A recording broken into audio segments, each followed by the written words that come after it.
So if you're in the market for a nice Windows laptop, the two that I have right here have to be on your list. So we have the brand new Microsoft Surface Laptop 4, just came out a couple weeks ago, and then here, the brand new Samsung Galaxy Book Pro 360. These are both flagship laptops, and they deliver a lot, but at the same time, they're very different. So throughout this video, I'm going to dig into the differences in physical aspects, in software, and internals, and anything else you might want to know when you're trying to decide which one is actually the right laptop for you. And I've been using both these for a little while now, so I figured out a lot of the differences. And like I said, although these look kind of similar, there's some really big fundamental differences. So we're going to start off with the physical differences. Looking at the design of these laptops, you can set them side by side, and the first thing you're obviously going to notice is the difference in size. Although these are both 13-inch laptops, the Surface laptop is technically 13.5 inches, and the other one is 13.3 inches. But don't be fooled, that's just a diagonal measurement. The actual screen real estate is drastically different between these laptops. So the Surface laptop has a totally different aspect ratio. So the way it works is the number you see when you buy a laptop, 15.6, 13, whatever, is actually the diagonal measurement. And this one right here is a 3:2 ratio, which means that you're gonna have a much taller screen and a little bit more of a square look. So most videos like this one right here is 16:9, a little bit shorter, a little bit wider. And so it's going to be a little bit different. That's why the Galaxy Book looks a little bit smaller, because honestly, it is smaller. On top of that, you're going to notice that the hinges are different as well. So the hinges on the Galaxy Book Pro 360, as the name suggests, allows it to go back 360 degrees. So if we just flip this open, you can see that it goes all the way back into a tablet mode. That's something that you cannot do on the Surface Laptop 4, and the Surface laptop actually can only go back maybe 135 degrees or so. It really doesn't go back that far, so you're going to be using it just as a standard laptop. You're not using it as a tablet, although they both have touchscreens. Now, with that being said, I don't know how often I personally would be using my laptop as a tablet. I've had 360 laptops for a while, and I find that I rarely use that, but I imagine some people that end up doing a lot of document signing or drawing on their laptop, or even handwritten notes would really appreciate that. And speaking of handwritten notes and things of that nature, the Samsung Galaxy Book also comes with an S Pen right here, which is a standard S Pen. It's the same one that we're seeing with their tablets, and it's a really nice, proven S Pen. I've been using this for a while with the tablet. Nice to hold, nice to use, and it's good that it comes with that. So having a laptop that turns into a tablet is pretty cool, and that might lead you to wonder, why didn't Microsoft do that for the Surface Laptop 4? And there actually are some advantages to having this style of hinge, and personally, I prefer this style of hinge, and I'll explain why in a second. But first, if we close both these laptops and just do a quick little one-handed open test, the first thing to note is the Samsung Galaxy Book Pro has a nice little cutout so it's easier to grab and open the screen because it is such an incredibly thin display. But opening both of them, you can easily open either one with one hand. They stay open at any angle you want them to, and the stiffness is really well balanced. It's a great stiffness on both these laptops. But the advantage of the Surface Laptop 4 is that if you bump the table, if you're typing, if anybody else is moving, then you're going to really notice a lot more wobbling in the display on the Samsung Galaxy Book Pro 360.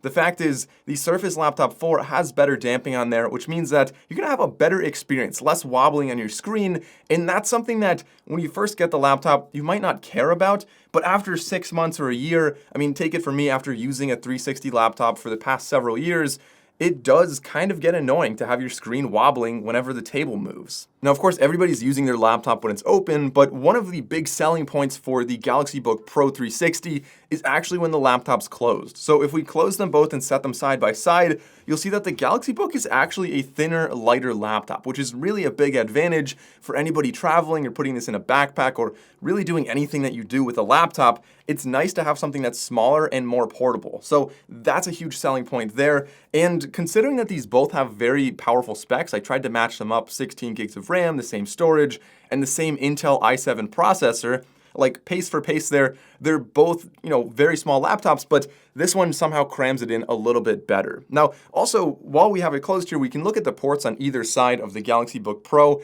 I think that this is kind of a trade-off. So it's nice that this one's lighter, but it has some advantages and disadvantages. The advantage is that it actually has 3 USB Type-C ports, so you're going to charge from one of them, but it doesn't matter which one you're charging from.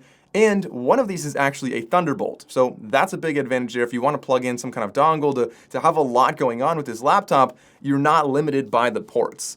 On the right side, you also have a micro SD card slot, and you have that headphone jack. So as far as ports go, the only thing missing, of course, would be an HDMI or maybe a USB Type A, but considering how thin this is, you're not gonna fit that on here anyway. So I think that they did a good job maximizing the ports on this laptop. The Surface Laptop 4, however, is a little bit, I don't think they quite maximized it as much as I would wish. And we can look on the left side. First of all, this is substantially heavier, and I'm realizing that every time I pick it up. But on the left side, we have USB Type A. So it is nice that we are getting a Type A on here. If you're somebody that uses USB Type A a lot, that's an important thing to consider. We also have a USB Type C, but only one Type C port on here, and it's not even a Thunderbolt. And then we have the headphone jack. On the right side, we don't have any kind of SD card reader, even though it looks like one. That instead is actually just for the power cable that comes with this laptop. You can charge by USB Type-C, and I don't know why Microsoft didn't just put another Type-C on this side, but instead they wanted their own power cable. It's a nice power cable, but I would rather have a usable port on the right side. So as far as ports go, you do get USB Type A on the Surface laptop, but I would still much prefer the ports on the Galaxy Book Pro 360. Now, both these laptops have their fan on the back, so it's blowing out backwards. And really the only other thing to note is the colors. So we have 4 different colors with the Surface Laptop 4. And then on the Galaxy Book Pro 360, I'll show you the colors right here. This one, the blue one, unfortunately is a fingerprint magnet. You're really getting smudges all over it and it's very visible. So a subtle drawback there, but I mean, regardless, it's still a really nice design. So overall for the physical design, if you're choosing between these, and we'll get into the display and the keyboard as a separate category, but the physical design on the outside, it's really tough to say which one's better. I really like how small and compact the Surface or the Galaxy Book Pro 360 is. I love the ports on there. I really like that it folds back 360 degrees. But for me personally, I do also think that having that hinge with the right stiffness is a big advantage. So you guys can take a vote on this one and see which one you prefer for the physical design on the outside. But now let's open the laptops again and talk a little bit more about the keyboard and the display. Now, opening the laptops up and looking at the keyboards and the displays, starting off on the keyboard, you'll notice that an advantage of the Surface Laptop 4 is the nice soft touch texture all the way around the keyboard. It means you're not gonna get fingerprints on there. It feels really nice. It's not gonna be cold in the winter. And I think it makes for a pleasant experience when you're using the laptop. You also have a larger trackpad because, of course, the laptop is a little bit longer, but the keyboards themselves are really the same to me. I'm not really picky on my keyboards, so they both feel really similar. The advantage you're gonna get on the Galaxy Book 360 is that you do have some extra functional keys on the top. So we have one to disable the camera and the microphone. We have another one to switch between what the fan mode is on, from silent mode to performance mode, optimized mode. And so the functional buttons on the Galaxy Book 360, I think make it a slight, a little bit of an advantage there. And of course, to the right, we also have a fingerprint sensor up there on that power key, which brings me into the displays. The reason we have the fingerprint sensor on the Galaxy Book 360 is because we don't have Face ID on here. We do have Face ID on the Surface laptop, and I think that's an advantage here. Personally, between fingerprint sensor and Face ID, I would prefer Face ID on a laptop, just because when you open the laptop, it sees you, it signs in, like you don't even know it's doing that, and it's just a really quick way to get into your laptop. So I think that's an advantage there, and on top of that, it gives you nice even bezels all the way around your laptop, so you don't have any kind of asymmetry there, but it does give you a larger bezel on the top. When we look over at the Galaxy Book 360, we're getting a slimmer bezel on the top and on the right and left side, but it does give you a chunkier bezel on the bottom. I don't see that as an issue unless you fold it back to tablet mode. So between the two, I love Face ID, but I really like those slim bezels we're seeing on the Galaxy Book. And talking about the actual displays themselves, this one was really close. Like Samsung could have absolutely blown Microsoft out of the water here if they just added a higher resolution. Unfortunately, it's only 1080p. You're getting a much better resolution on the Surface laptop than you are on the Galaxy Book. But barring the resolution, you're getting way better colors, at least from my experience, on the Galaxy Book Pro 360. So this has a Super AMOLED display. The colors are gonna look fantastic on here, which I think would really lead into being great for photo and video editing, but that limited resolution is what's gonna hold you back. So as far as display goes, I mean, the color's better, but for my personal preference, I would rather have that higher resolution and a slightly taller display. So I lean a little bit more towards preferring the Surface Laptop 4 display.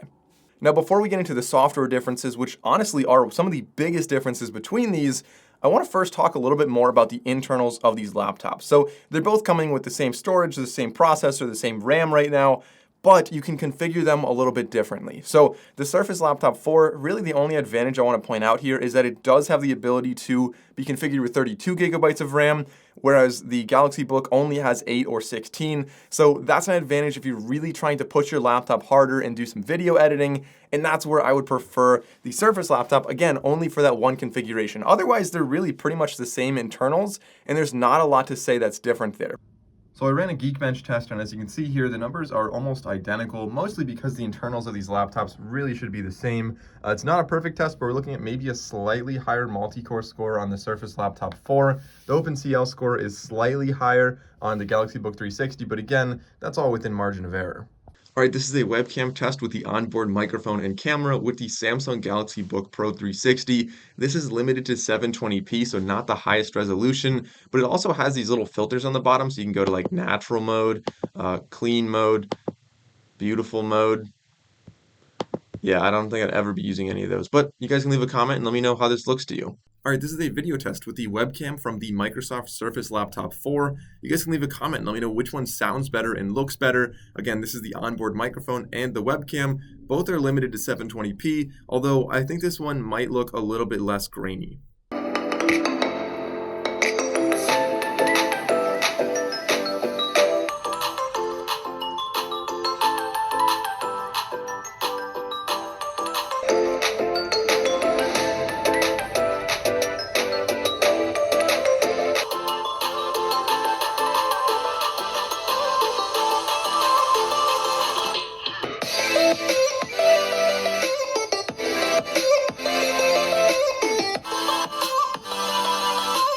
And that leads us into the landslide category of software, where the Galaxy Book Pro 360 absolutely crushes it. So, of course, they're both coming with Windows 10, and there's really nothing else to say for the Surface Laptop 4. I mean, it just comes with Windows 10. You get like a 1-year subscription for Microsoft Office, but that's pretty much it. And when you're looking at the Galaxy Book Pro 360, they really added a lot of apps from Samsung. So you're getting all types of software, from a screen recorder to link sharing to smart things. Basically, the entire Samsung ecosystem that you're getting on a Samsung phone integrates with this laptop. So you have all kinds of things that really work very, very well. And those are all big advantages for this laptop, to make it a little bit more connected to your phone, a little bit more connected to that ecosystem, and kind of give you the advantages that you're seeing with things like Apple. So Apple, of course, with the MacBook and the iPhone, it just integrates very well your notes, your photos, everything's, connected, and they're all shared between them. And you're going to see the same thing here. Now, of course, Microsoft does have some things that they do. They've got Swift Pair, which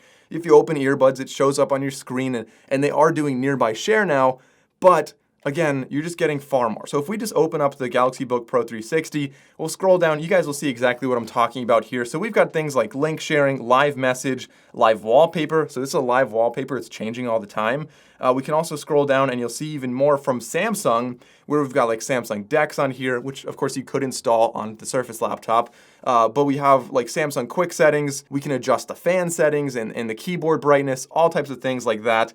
And so you guys are getting the idea here, where if you're getting into the Samsung ecosystem, granted, this is all pretty new and it has some room for improvement, but definitely a big advantage on the Galaxy Book Pro 360. So overall, between these two laptops, there really are quite a few differences. And I'll tell you which one I prefer, but that doesn't mean that's the right one for you, because it comes down to personal preference. If you're somebody that's really going to be pushing your laptop a lot, you want better resolution, you want that extra RAM, you want the extra screen real estate there, then I would be leaning more towards the Surface Laptop 4. I mean, as somebody who's editing photos and videos a lot, that's what I have to go with, just because I really like that extra resolution.